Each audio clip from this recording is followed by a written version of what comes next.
You're listening to Talk the Talk with Bill Newman and Buzz Eisenberg, WHMP.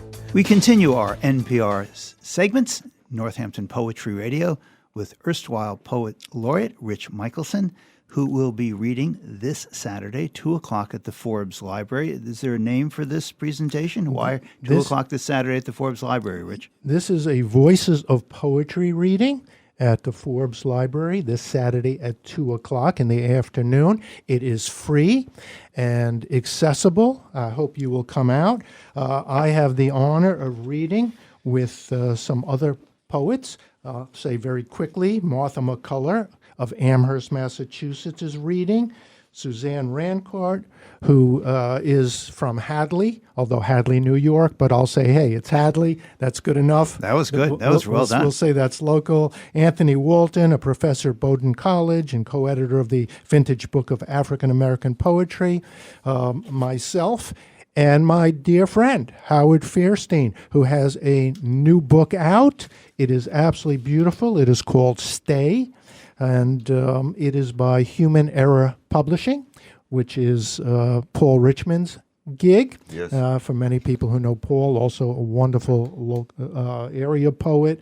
And Howie, welcome. Thank you. It's good to see you. I'm looking forward to reading with you. I absolutely love this book.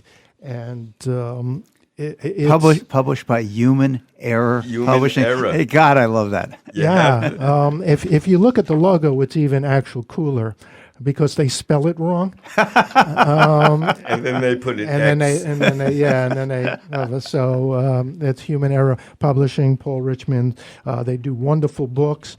And this is considering we had you on this show last time. I think it was 2015. It was a while ago. Yeah, yes. and you had Gugoots out. And my accent was on the wrong syllable there. That was your first book in like 20-something years. Well, no, actually, there was Dreaming of the Rain in Brooklyn. That came first. Then Gugoots. And then Out of Order. And now you're going like Wildflower. I mean, you had a long period of time, and now you're writing up a storm. I'm trying, man. So, I'm getting older, you know. You've got a lot to put down. Let's start with Could I interrupt for one sec? Gugoots? Gugoots. What is that? Well, it has a lot of different meanings, but... Any ones that are okay to say on the air? Yeah, the one that's the best to say on the air has to do with zucchini flowers that are fried. Oh, that sounds innocent enough. Yeah, Bill. We talked about this in 2015. What's the matter with you, huh? Jeez, I guess his memory goes 7 years. 8 years, we have to start over and retrain him. Okay, so let's get a poem in here. Okay. This is a poem called The Cellist of Northampton, based on an actual event that took place about a year ago. And it's for Karim Wasfi. In the present golden age of mass graves, with tombstone engravers struggling to keep up with demand, a cellist from Egypt, conductor of the Iraqi National Symphony, known for wielding his instrument on a scorched stage of mutilated ground, sat down in our New England city for an impromptu concert, and we gathered in the common space of our local emporium by artisanal chocolatiers and Tony clothing shops. Think the fall of the Berlin Wall, Rostropovich performing Bach's cello sarabande at Checkpoint Charlie. And here, Wasfi, bowing horsehair over 4 strings in a burst of vibrato, a crescendo of song, his music a tonic for madness. Mesmerized by the tonal serenity, a woman began to sing as a soft rain began falling on Main Street. And I thought, why here? Why a dirge for patients slaughtered in makeshift clinics? Why a simmering requiem for the dead in mayhem's aftermath? Why Baghdad mourning melancholy as he improvised against fear, this serenade for peace? Since no cluster bombs strafe our streets, no drone assassinations or bloody wreckage of indiscriminate terror, but surely one can detect the odor of death. A 9-year-old identified by a coroner by the heart she painted on her high-top sneakers. A child surviving in her classroom only by covering herself in her slaughtered schoolmates' blood. Reader, you'd be forgiven your disbelief, though not by her. The maestro is welcome even here in our American city of Northampton, of tranquil neighborhood. That is Howard Faerstein. He will be reading this Saturday at Forbes Library in Northampton at 2 o'clock as part of a Voices of Poetry event.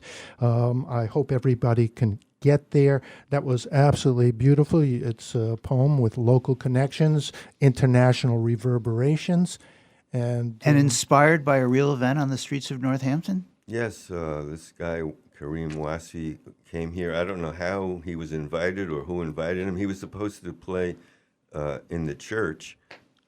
What is that? First Churches, I think. And there was a bomb scare or something. So we said, let's go across the street to Thorns. And we went there, and they allowed us to sit in the common area.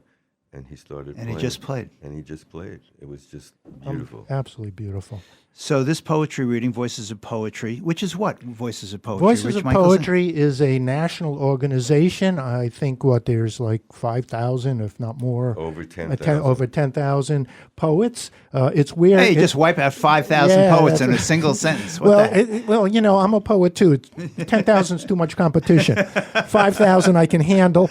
But it's where we hang out and talk about things, and they do readings around the country. And Forbes Library has signed up to host an event. It's terrific. Rich Michelson, for those of you who don't know, Rich is, in addition to the founder of our Michelson Gower here in Northampton, is an award-winning children's book author and an award-winning poet as well. You'll be reading this Saturday as part of this event. I'll be reading this Saturday as part of this event. Would you be kind enough to share one of your poems with us? I will actually. I did not plan on reading, so I didn't bring a book, but Howie has one that I signed to him, so I'll do something short. So wait a second. Let me just make sure I got this straight. Howie Faerstein, a fabulous poet, is now carrying your books for you. Well, not quite that. But we're close. We're close. We traded books about a week ago. Okay, close enough for poetry. That's what poets do. Yes. And I have been a big fan of Howard's work for a long time. So because I didn't plan. And we're both from Brooklyn. That's right. We're both from Brooklyn. Right, and as my wife likes to say, Rich Michelson, the most unlikely accent for a poet ever, but it's fabulous. It's fabulous. So I'm going to read a short poem. I'm going to read a sonnet, which is the last poem in the book, and I'm going to read it because it also happened because of Northampton.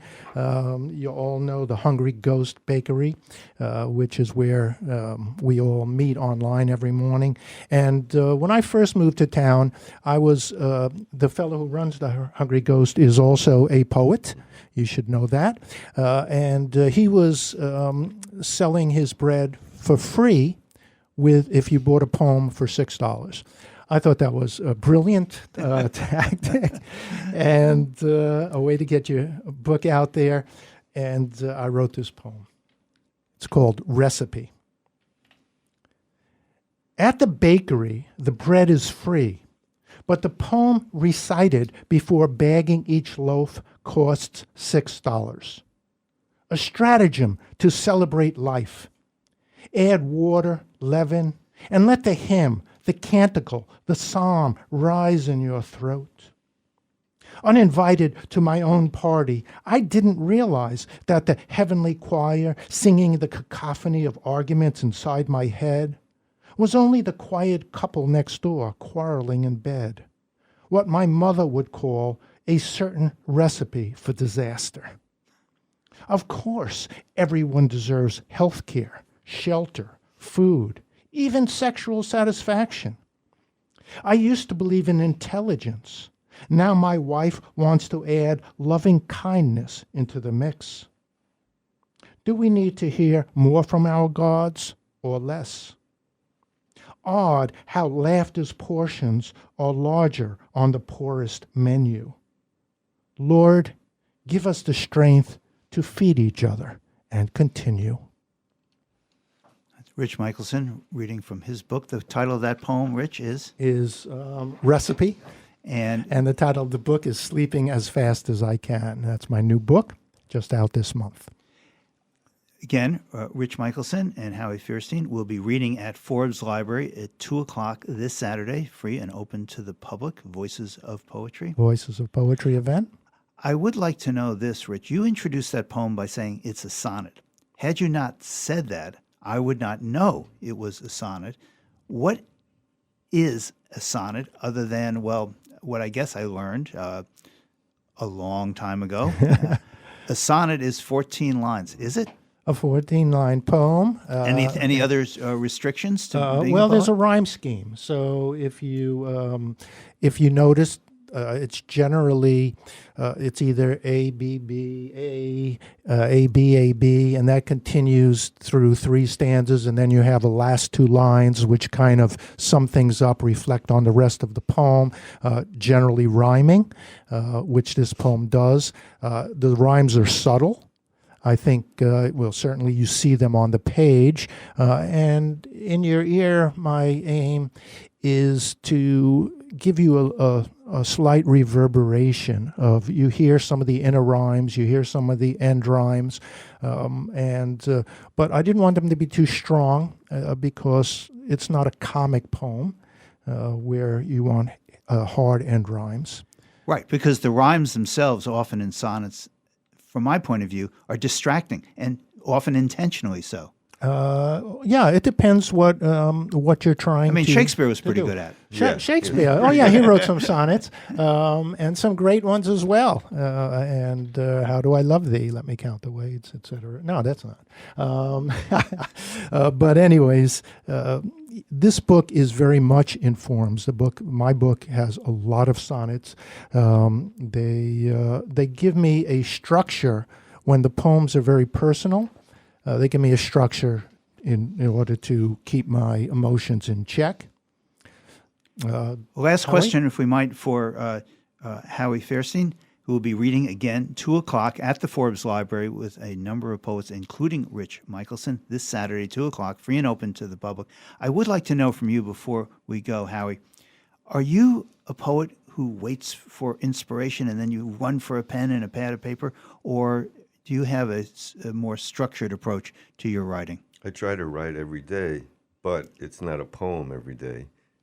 I just copy down things that strike me if I heard them on the radio, if I was listening to the Bill Newman show or reading the paper. Oh, I can see the next collection coming live from WHMP. I love the title. Yeah. But inspiration, I don't think comes as readily as it once did, and I'm hoping that I can recharge that and get it going again. But lately it's been a little quiet. Yeah, I just want to say quickly that one of the things I love about your book, which you don't see too much these days, even in my work, poets tend to work by themes. You are all over the place, but in a good way. One poem's about nature, then politics, then sex, then birds, then Brooklyn. I mean, it's really, and it's somehow... Notice the alliteration, the birds in Brooklyn. Okay, well done. The Boyds, the Brooklyn. It's just an absolutely wonderful collection. Congratulations, Howard. Thank you, Rich. I Thank hope you very everyone much. will come this Saturday to Forbes Library, May 20th at 2 o'clock. We will welcome you. I know who's listening, and if you're not there, I'm going to call you each individually and find out. You better have a note from your doctor. Yes. Rich Michelson, Howie Faerstein, thank you both so much. Thank you.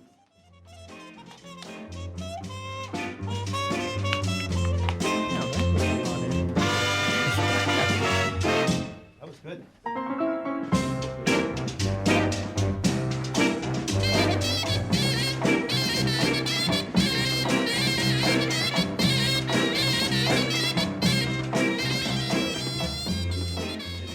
This is Talk the Talk with Bill Newman and Buzz Eisenberg.